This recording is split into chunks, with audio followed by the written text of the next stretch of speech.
Hey everybody, it's John Orlando from the PVD Cast, and you can catch my podcast over at pvdcast.com, the online home of yours truly, or through any of the major podcasting platforms, and it's even available as a live broadcast every single Monday night at 9:30 through Redline Radio LLC. Just go over and check out redlineradiolllc.com for more details, and I'll chat at each and every one of you later.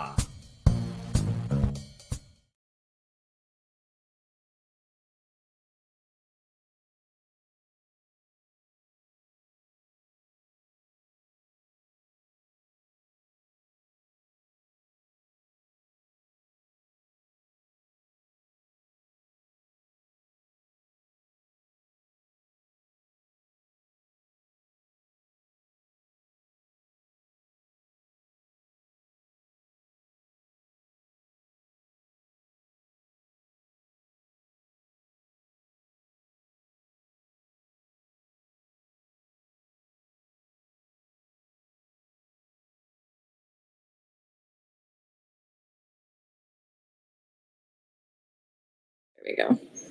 Hello, everybody. Welcome to another Three Geeks interview. I am not sitting next to John or Justin. I am here today with Mick, who is my new partner in crime as far as our team up with the Scene Snobs. Lots of fun. Can't wait to do this interview with him. And I'm here with Jennifer Candy. Jennifer, how are you doing today? I'm good. Hanging in there. I'm so glad we finally got to make this work. Scheduling has been crazy, but we're here. Yep, we made it. We survived. We're out of 2020 into 2021. I don't think it's going much better. No, let's be honest. Was it really going to get any better right off the go? You know, we have to ease into it. Just go in quietly. 2020 refuses to concede the year, so it's just leaking over a little bit. Yeah. But this might be an obvious answer. It might not be. But what made you want to get into acting and comedy? Oh gosh, probably the obvious. Well, I was surrounded by it, so I grew up around it. I actually didn't want to get into it when I was really little. I was going to be a veterinarian or a marine biologist. I think like every young child in the 80s that wanted to be an either, marine biologist of some sort. But it was, I don't know, I just kind of enjoyed, like in theater. In high school, I got into plays a little bit, and then in college, I was a theater major, and I realized that I actually did love doing it. So I just did more of it, and wanted to learn everything about it, from stage, directing, building, not just the acting aspect of it. I wanted to learn everything about it. And then moved to Chicago, worked at Second City out there, got into improv and kind of enjoyed the Second City aspect of that. And it was fun. I just, I've always wanted to, and then I realized, I think I'm in it and I've dedicated so much time to it and I love it. So it's like, that's how I got there. I think we should probably mention that Jennifer is the daughter of the great John Candy. Yes, that is correct. If you don't recognize the last name, my father was John Candy, who wasn't a stranger to Second City and SCTV. So I grew up around it. I grew up watching SCTV. I grew up with those kind of comedic icons as like family members essentially. And I was always around funny people, and I liked to make people laugh, and I liked I like the process of writing and creating something and, putting it out there for people. Well, if I could ask, when you were getting into improv and you were getting into acting, was there any way you went about it, like classes, things like that? I did. So I started off, besides going to college for a theater, where they teach you everything, like you take theater classes from like Alexander Technique to, you learn all of that stuff. And then when I went into improv, because they didn't have so much of that in school, and let's be honest, you learn a lot from doing. So I I started taking classes at Second City, Los Angeles when it opened up here. And it was a really, really, really small school. So I didn't quite, I wanted to actually really go for the experience. So I went to Chicago and I just started taking classes there. I went through their conservatory program. I worked in the box office. And I just started doing that. So that was kind of, I took classes. I learned, I learned from the best people that were teaching there, who were actually on the main stage and ETC stage, and then learned from them. Oh, that's awesome. And it's such because I mean, Second City has such a long storied history. It had to, not just because your father was a huge part of that history, but you stepping in. How did it feel like? Just getting into it. It was a surreal experience. I had gone to go visit, we would actually go look for apartments. So my mom and I, we flew out to Chicago, because we had to figure out where I was going to live. So we were looking for apartments, and we had been all over Chicago, and we couldn't find it. We were exhausted. We were going to these places that like addresses didn't exist. We couldn't get a hold of landlords. It was technically neighborhoods where I was like, do I really want to be here? And it was too much of a commute to Second City. And so my mom was like, okay, well, let's go back to Second City. Let's walk around where your dad used to live, because he lived right around the corner from Second City. So we were like, great. So my mom took me to the street that he used to live on, which was Crilly Court, which was right in Old Town in Chicago. And we were looking, and it's a block of buildings that are now condos, that were apartments. And we look, and the building that my dad used to live in, there was a for rent sign, and we went, oh my gosh. And so we went, this is it. And for me, and then also we was reading it, it was like, okay, for rent, this is it. Pets available, pets allowed. I was like, cause I had 2 cats at the time, and I wanted a dog. And so we called them up, and they said it was for available. So we literally took a taxi cab to the landlord place, and we put a deposit down, and we went back to LA, and I moved to Chicago like a couple weeks later. Like I drove cross country with my best friend, and we packed up the car, and I started there, and that was it. And so it was kind of that like, oh, that was meant to happen, that I lived there. And the Second City, at some point, they did these walking tours of Chicago, walking tours. So it was actors from Second City. They would take you around Old Town and give you a history lesson. So I became part of the Second City walking tour for a while. So they would say that this is where John Candy used to live, and his daughter currently is here, who's currently working in the box office. So it was fun. I enjoyed it. And it wasn't obviously the same unit that I lived in, because my dad lived in a back unit looking at this kind of like alley cul-de-sac, and I had a front unit. But it was the same building. So it was still pretty like, this is pretty cool. What an omen. What an omen. To like right? Be going to Chicago, and then that particular building is available. That was it. And I loved it. It was a cute. And on the other side, so the apartments that I lived in, on Crilly Court, but then across the way, it used to be a backlot for all the Charlie Chaplin films when Charlie Chaplin shot back there. So there's a lot of history in that little nook right there. And so I had no idea that Crilly Court was so famous for old Charlie Chaplin films. I think a lot of people don't realize how huge Chicago is in the history of filmmaking. Yeah. There's so much, because so much talent comes from Chicago. Exactly. And that was another reason. It's like my dad had shot so many movies there, and we had a place there for a little bit. And so I'd always go from Toronto, Chicago, Los Angeles. And so they all felt like home to me. So to move to somewhere, I wanted to move out of Los Angeles for a little bit. And so Chicago just was always pulling on me. And there's so much history there. And it's a great starter city for actors too. Like people think of like, oh, go to Los Angeles. I'm like, no, go to Chicago, go experience the theater there, go experience, all the movies that they shoot there. It's just tons of my friends were, they got little roles on there. They became, background artists. It was just like, there's so much to do there. It's surreal. That's so awesome. That's incredible. So, I got to ask, how do you get a job working on According to Jim? Yeah. Well, when I moved back from Chicago, I had no idea what the heck I was doing. So I sent my resume to all of my dad's friends, and just kind of went around and was like, I am looking for work.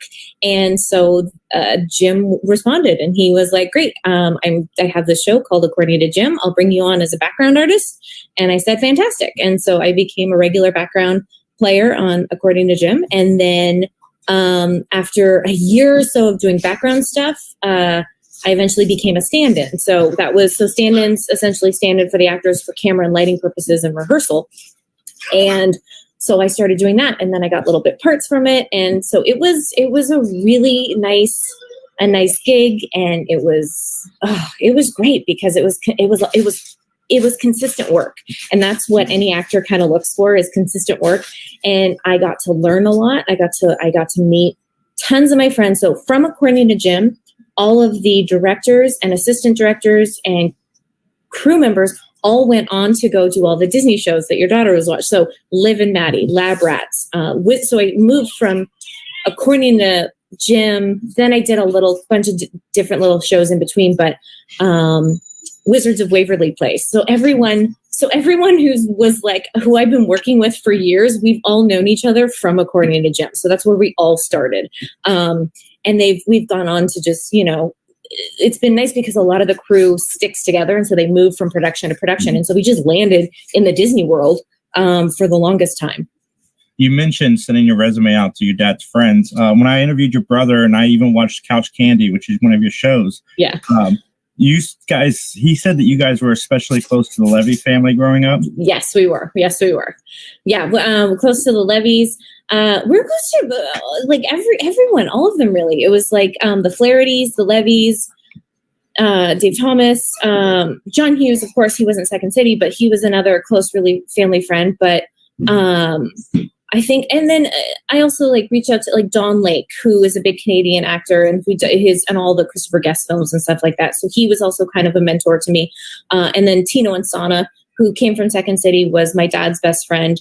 When my dad passed, he really kind of stepped in and was like, okay, here, let me meet my agent. And he did the voice of Uncle Ted on Bobby's World. He was, he did Bushroot from Darkwing Duck, the villain character there. He's Bubble Guppies, which is Mr. Grouper now, which is my son's absolute favorite show. Oh my God, you just blew my mind. Uncle Ted is Mr. Grouper. Right? And I was just watching Bubble Guppies with my 4-year-old this morning, and So now you're gonna look at Mr. Grouper and go, oh my gosh, it's Uncle Ted. And he was the pig on Barnyard. I know. Once you have kids, your mind just kind of you're like, oh, there you go. But so yeah, no, we were definitely really close with a lot of. So I sent my resume out. Tino was the one who actually helped me get my first agent. He introduced me to his agent, and then eventually I'm with the people who represented him for commercially and also for voiceover and stuff like that. So it's he passed away a couple years ago, but he was just such a huge influence on me. And then I always, stayed in contact with the Levies and all that stuff, and just kind of I always picked their brain, but it was also still family. So it's you kind of want them to do their thing and you're doing your thing and you don't want to impose or anything. But Jim was great because he employed me for so many years. And I learned a lot and I made so many connections. I don't think I would be where I am without those connections, but it was good. It was a lot of fun. And I still connect with all those people through Couch Candy. You worked with your brother on the show. I have it right here. Where was it? Oh no, I lost it. Hold on. Which one? Well, I did. Well, he's created a party. Where's his party? Which is him and his friend Guerin. They created these two amazing characters, and so I played a wacky character in it. So that was a lot of fun, and yeah. So we've done little projects here and there, and I helped him when I think it was a couple years ago. Him and Guerin, also his same writing partner. They wrote Chowchilla. And we shot that, and I helped kind of produce a little bit with that, and kind of, because it was just the two of them. And I had a little small role in that as well. So that was fun. Nice. What's it like working with your brother? It's fun. I love it. We're very supportive, but we're also very if we see something that needs fixing or being oh, you could try this a little bit better. You could do this. It's good because it comes from a place of not being too critical. We're oh wait, okay, that means okay, I really take to heart what he says. He's Jen, try and do this, or you're looking over here too much, or you're doing this, and I'm oh, okay, I'll fix that. And I do the same with him, and he's oh, okay. So it's nice to kind of have someone who has your back the whole entire time.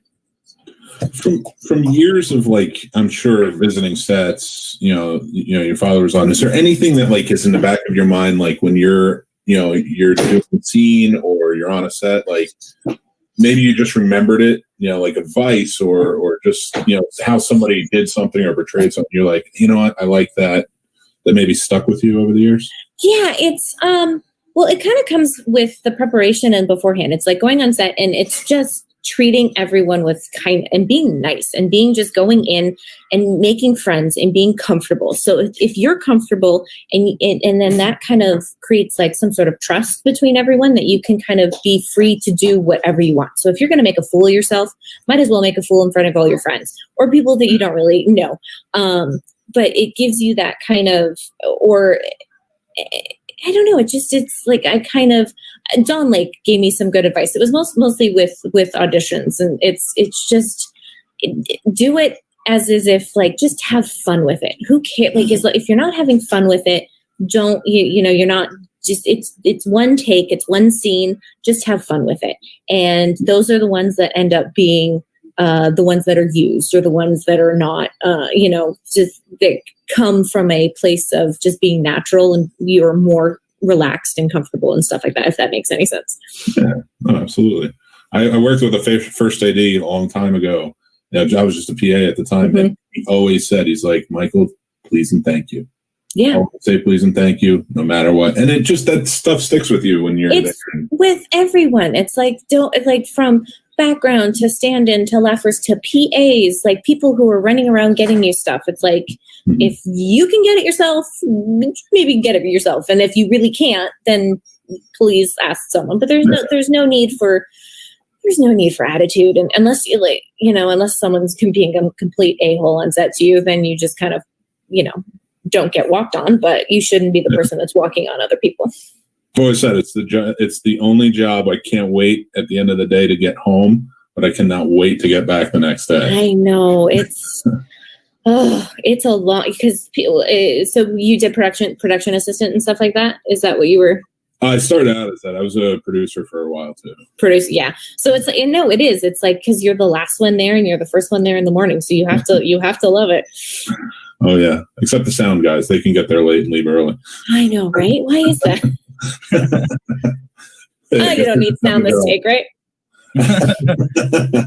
No, it's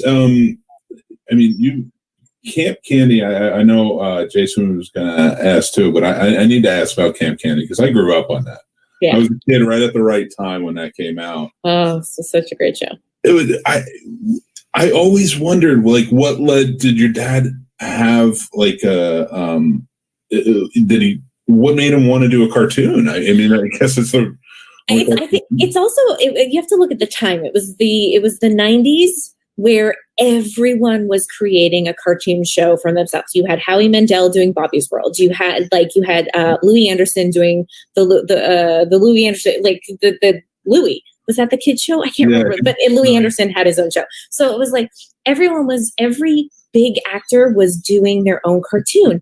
And my dad loved the camping idea and loved cartoons. And so I think for him, that was something that he just thought was, well, this is what I do next. It's like it was film. And then he wasn't quite into the television. I think if he stayed around a little bit longer, he would have gone into television. But at the time, television wasn't something that you did. You accomplished everything else before you did like true television, like meaning. But he did cartoons, and it's a great gig because he created a great show. He brought his friends on. He had his kids do a couple voices. We did live segments that we shot in Canada on our farm and in the backwoods area, where he would do these little like PSAs about camping and don't like all this fun stuff. And we, it was like my brother and my best friend were in the background like fishing and doing like weird stuff. And it was just, that's what you did. And Camp Candy was just loved by so many people because it was such a fun concept. It's like, to this day, I still feel like there should be something done with Camp Candy, like just a spin-off of some sort. But because it's Marvel, Camp Candy is Marvel, if you know that. So I'm like, there's got to be a Marvel, spin-off somewhere there. Oh, that would be wonderful. I would love to see it revived in some way, or even just brought back. Like I have them on VHS, but I would love to have them on DVD or some sort of like, because downloadable so that my son can watch them. And like, it's because don't have the VHS hooked up, but it's like that. I can find them on YouTube, but it's like I want something that, people can, all their hard work can get, paid for, as opposed to ripped off the internet.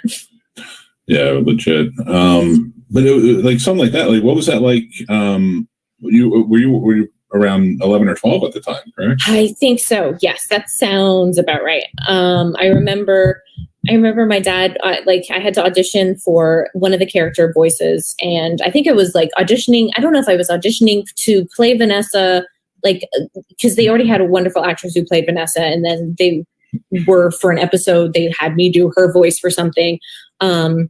And so I remember practicing lines with my dad, and I had it in a Valley, because I watched the show and I wanted to do it in a Valley Girl accent. And my dad was like, no, I want you to do it in your normal voice. And I was like, well, she's a Valley Girl and I'm going to do it in a Valley Girl accent. And my dad was like, we had this huge argument about it.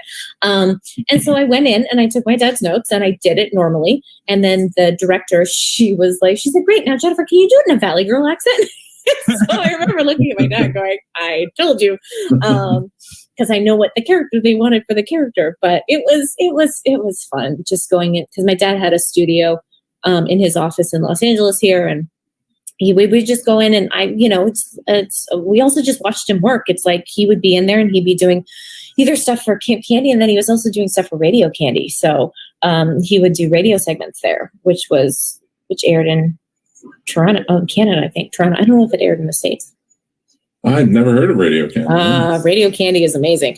It was a radio show from 89 to 91, I think it was, but it was legit. It was kind of like a sketch comedy radio show with amazing music in between that he just, Google it, or, and I'll post a couple things. I don't think there's any audio of it anywhere. I obviously have stuff, but I don't know how to get it out there. I could probably get some of the sketches out there, but I couldn't get the music because of the copyright stuff. And there's legit commercials. I have copies of all the weird commercials that were happening there.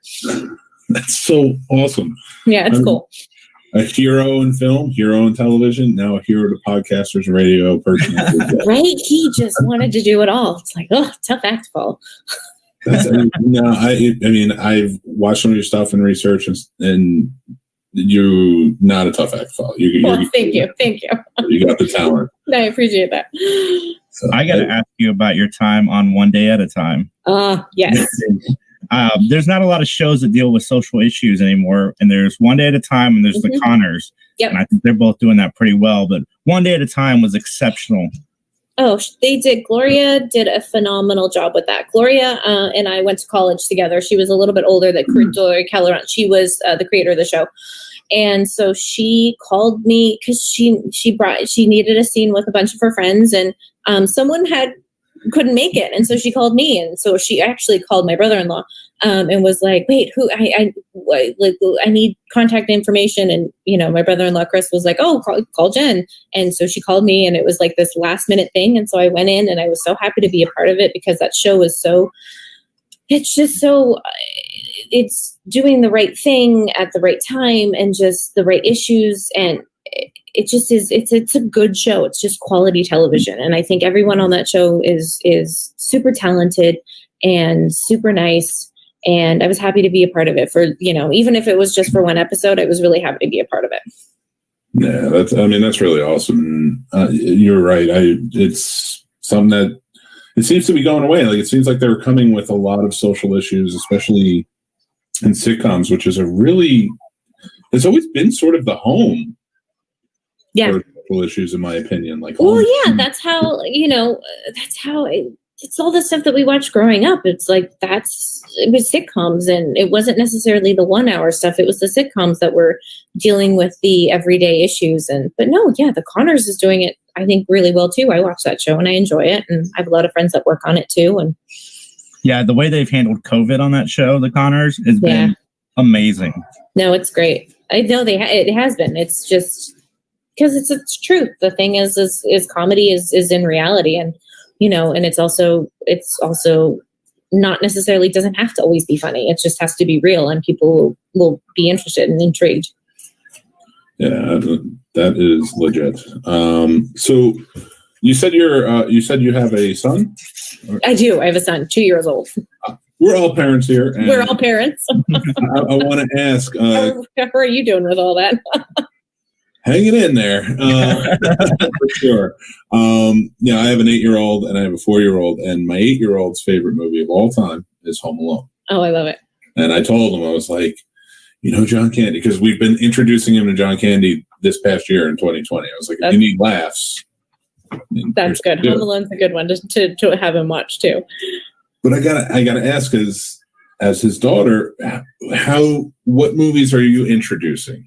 Okay, well, we've already introduced Rescuers Down Under, because his character as Wilbur, and we have my husband found before he was born, he found these, like, they're not animation cells, but they're like storyboards, but they're stamps. So it was this whole, like, so it's all of the stories. It's the whole story movie, and we got them framed and we put them in his room. And then I had a couple cells. So we introduced him to Rescuers Down Under, Cool Runnings, no, nice. which is a great one. And then he's seen, like, does he understand? No, because he's 2. But he has seen parts of Trains, Planes, and Automobiles, Great Outdoors, because they're on, and like if they're on TV, it's like it's like there's Grandpa.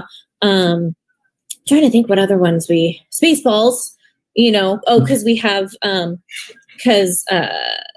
when my husband went to Comic-Con with his brother, they came back with this great artwork of my dad from Barf, and so we have that hung up and so every time he sees it, he points, and we're like, oh, that's Grandpa, and so. He probably thinks Grandpa's a mog, but but he does see that. So we try and introduce them to, but it's mostly like the cartoons, and Cool Runnings was something because one of my husband's favorite movies, and it's also family friendly, and it's like there's nothing it's just entertainment. And Wilbur was a little hard because he was like, it's like a voice, so he doesn't quite understand that concept, but he did watch it, and he recognizes it from the pictures in his room, and he gets it, I think, to an extent. And so we show him movies, so it's like if it's on, it's on, and that some of it will just he's not absorbing all the bad language yet. Well, now you have to set up the VCR. I know. Them to mom's first. I know. There's some John Candy movies I gotta pick up on VHS because they're so hard to find on DVD. There's some that are hard out there, but yeah, I know. Which ones are you trying to get? Only the Lonely. Oh yeah, it's my all-time favorite. It's his third movie with Macaulay Culkin. Yep. No, Only the Lonelies is such a great movie too. Yeah, I can't remember. I don't know if I have that one. I think we have, like, my mom would always pick them up, and she'd pick up copies for us and stuff like that. They just come and go. Do you find it hard watching his movies, or is it more like watching home videos almost? It's a combination of both. I think it depends on the mood I'm in. But most of the time I enjoy watching them. If it's during the holidays, I love watching Trains, Planes, and Home Alone, and Great Outdoors. And then during the summer, it's like Great Outdoors. You want to watch all these other, the summer rental. I like watching them. I don't really. But there's sometimes it can be a little overkill where you're just like, oh, okay, I don't need to watch this anymore. But I love, I went through it like a huge. I love JFK. Like, that's such a great movie, and my dad did such a great job in that. So it's like if that's ever on, I'm always like, oh, I just sit there and watch it because it's such a good movie. Oliver Stone. And I firmly believe your dad would have gotten an Oscar eventually. Oh, I do too. Yeah. Oh yeah, I mean JFK alone, his scenes in that, he chewed up the entire. Yeah, he works so hard on that character. He had a dialogue coach, and we went to New Orleans, and he worked really hard because he wanted to. This was like a big deal, and it wasn't a comedy, and it was like he didn't want to come to set and be like, oh, there's the funny guy. It was like he wanted to come to set and be like, look, this is what I can do, and he did, and it was phenomenal.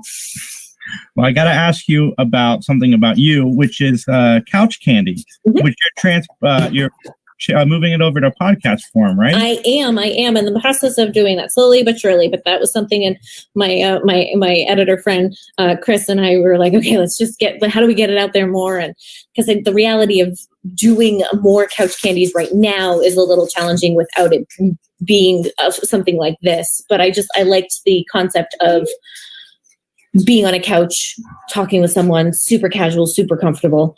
And that's why I created Couch Candy. I just kind of wanted stories that my dad's friends had that may or may not have been told, or just told in a different and more relaxed setting. So I created that and did that. And then this lovely 2020, I was able to get all the other shows that I had previously recorded, just edited and put them out for everyone to watch. And so then I'm like, okay, well, the next step, because everyone's like, oh, I love them, but I listen to them, I don't necessarily watch them. And I was like, no, I know, it's like, I appreciate it. Because I think originally I didn't turn it into a podcast is because I had video clips and I had photos that I like, that was something that I wanted different out of this show, was something that like you can actually see that you wouldn't see, because it was like photos that you might have never seen that my mom took, or it was very visual. But now I'm like, okay, I can switch it over to a podcast. So I'm going to do that. That's fantastic. I've watched and listened, and it's fantastic. I'm glad you like it. It's a fun show to do, and there was a benefit that I did for a charity I work for last month, and I brought back Couch Candy for a short audition with my brother-in-law Chris Sullivan. So that was fun to do. So we did it outside. So it was something that I was like, okay, was I able to get like one show in for the year? It was an abridged version, but it was still fun to do. Yeah, that's awesome. And I mean, it's a great concept too. Like, yeah, thank you. And it reminds me of like, because I was in no way, shape, or form an entertainer. And I didn't have talent like that, but we're all entertainers. Well, I would film a friend of mine's group at IO West in Los Angeles. Oh, okay. And so like I got to sit in, and it just always seemed like after everything died down and everybody was gone, like everybody just chilled on the couch, and that's where the conversations go. Yeah. That's essentially it. It's the before and the after, and it's just that kind of, it's just that the just being comfortable and just relaxed and not so like, it was something different at the time that a lot of talk shows weren't doing. It was, because you would go and you'd have the host and you would have the couch and they would talk, and it was just, but I just wanted it to be more, relaxed. Yeah, and it definitely is, for sure. Right before we let you go, I have one last question, and that is, what 2 TV shows have you watched during quarantine that you like, or movies? Oh gosh, what haven't I watched? Okay. There's too many. Like, this is a whole other hour of a show of what have we watched during pandemic. Don't lie, Tiger King. No, I did not get into that. I would think I was the only person that my husband and I were like, meh, no, I didn't want to get into it. Cobra Kai, completely just binge watched the whole entire thing. And then, the Queen's Gambit, that was amazing. Oh, that was so good. Queen's Gambit, Cobra Kai, The Boys. I finally caught up on The Boys. I had never watched that, and I was just like, this is so good. This is so wrong and so just very violent. But I really like that one. So yeah, I said 3. So those were the 3 that I've been watching. And then obviously the your go-to shows that aren't, but sometimes I just need to binge watch things. I think Cobra Kai is my favorite show that's out right now, but there's a certain of reality you just got to understand does not exist within the show, and the show is perfect. It is. I think this season, there's no spoiler alerts, but this season I definitely kind of went, really, with the fighting? Like, it just seemed to me, I was like, ugh. But because I love everything about it. I love the fight choreography. I think it's phenomenal. But there's just something to it this year where I was like, why am I just not why am I waiting for them to just stop? Like, it was a moment of but other than that, I love all the nostalgia. I love the connections. I love this new story of Johnny. It's so good. It's just, as a huge Karate Kid fan, it's super happy about it. As much of Johnny dealing with technology they can give me, I absolutely love everything. The fact that he didn't know to plug in his laptop. I know, he returned it because the battery died. You sent me, he's like, well, did you plug it in? It's like, oh, you plug it, I know. And then he threw away his phone, but he didn't know Facebook was on a computer as well. He's talk about someone who is so anti-technology, or not anti, just doesn't He's 80s. He's 80s. He's very he's 80s. hardcore 80s, and that's what I love about it. And he's so good. He's so good. Yeah, it's funny. You kind of mentioned the fight scenes and how outlandish it is, like them fighting at the chop shop this year and stuff. Yeah. The whole point of the original Karate Kid that people made fun of the sequel for was it was only supposed to be about this kid who's getting beat up and then comes back into a karate tournament. It's not fighting drug dealers. It's not going crazy or anything like that. And it just spiraled into this thing, which is great, and I love every second of it. Oh, I do too. But it's no longer two dojos and a tournament. It's two dojos. What happens outside of school? What happens inside of school? What happens here? What happens there? Let's fight here, here, here. And you're just like, oh, there's too much fighting. Which I guess you can never have. But I do think I'm excited for season 4 because I'm glad that one of the things that was driving me nuts is them bringing Johnny and Daniel together. Yeah. They finally did it. We don't have to wait. I do like that they were dealing with the fact that they are like the same person. Yeah, it's the yin and yang, but they are the same person. I love the two sides to the story. It's like, because there's two sides of the story. So it's like we saw one version in Karate Kid and we're seeing another one in Cobra Kai, and I like how they're making, like, he is not a bad guy. Like, this was his, I like seeing his side of it. He's trying. He's not perfect, and he does have his flaws, but it makes him more, you're rooting for him, and I'm totally rooting for him. Yeah, and if you can't walk, you just go straight to him. He'll have you walking quickly. Just take you to see D. Snyder. Oh God, that was just that whole like you want that, go get it. And he's like, okay, and then it's like, oh, and his facial expressions are so good when he's just like, and then he's like, because then you feel that he's like, oh, I'm actually really legitimately sorry that I just made you fall out of bed and you can't walk. Yeah, he just tries so hard, and I do like that he thinks it's all psychological and screw medicine. Yeah, I know. Oh, it's good though. Mick, did you have anything else? I just one, if I could, in a land of revival and remakes. If there's like a character that's maybe a revival of like your father's, what would it be? Are we getting a Crumb? Man, oh God, Crumb. I don't know. Revival. If there was that's a tough one because there has been slight revivals, and I am never. They're hard. That's a hard one because TV show. Who's Jennifer Crumb? I know, God, right. There you go. Yeah, I could do that one. Yeah, I'll say that one. Let's do that. I'd like to play a detective of some sort. Right. It reminds me of my dad helped me write a story when I was in grade school, and we just wrote a detective story, and it was probably really inappropriate now that I think back about it, because it was like, Detective Airhead, and it was just like, it was very like punny, and that was our humor. And so I feel like that was Crumb, essentially, who he was writing, like helping me write, was like we were creating this character, and it's just Crumb is this lovable,